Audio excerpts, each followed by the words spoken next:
Meanwhile, the army says it's held further talks with President Mugabe and they've come up with a way forward for the country. We have made further consultation with the President to agree on a roadmap on the prevailing situation in the country. The Zimbabwe Defense and Security Services are encouraged by new developments which include contact between the President and the former Vice President, Comrade Emmerson Mnan-gagwa. Well, let's get you the very latest from Zimbabwe. I'm joined live from Harare by our correspondent, Farai Mwakatoya. Farai, what's the latest coming out of Parliament? Well, Karen, I can tell you Parliament is due to resume sitting this afternoon at about 2:30 p.m. local time. So that is in about 2 hours from now. I spoke to the member of Parliament who's actually submitted that motion, who filed that motion yesterday for impeachment.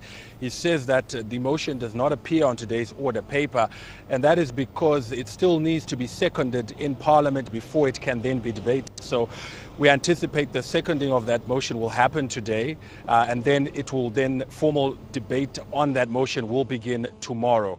I can also tell you that today President Robert Mugabe had called a cabinet meeting, as he traditionally chairs cabinet on Tuesdays. He called a cabinet meeting today at State House, which those ZANU-PF ministers said, which was agreed yesterday at the caucus, that ZANU-PF ministers will boycott that meeting. So it's not clear if indeed that cabinet meeting went ahead, because most of the ministers said they won't be there.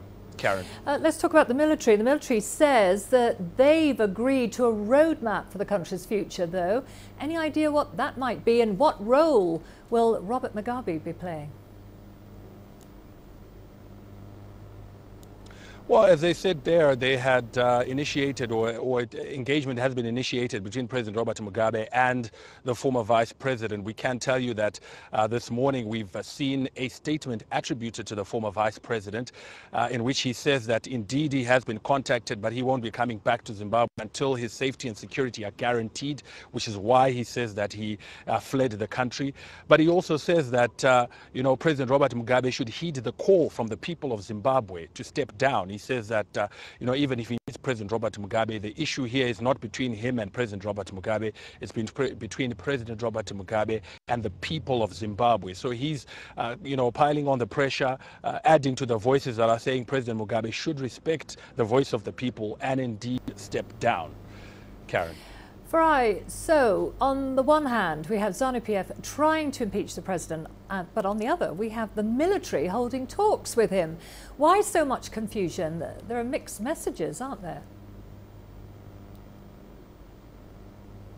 Absolutely. I mean, this is a perplexing crisis that's taking place here. Apart from, the conflicting messages, there's, because of the lack of official information, there's so much, speculation, so many theories abound about what's happening. Is President Robert Mugabe holding out for a deal that guarantees his security? At one point, we'd heard that he had already signed and was, after he had been guaranteed those things. But I think the reason why we're seeing all these efforts is that, the military is still pursuing that diplomatic effort, because ultimately they are still trying to ensure that the region, SADC, views what they are doing here as not a coup, but an intervention that is not a military seizure. So I think the military is bound to continue with that diplomatic effort in order to be able to appeal to the region and the rest of the international community that they are pursuing a diplomatic avenue and a peaceful settlement to the solution to this crisis. I think the ZANU-PF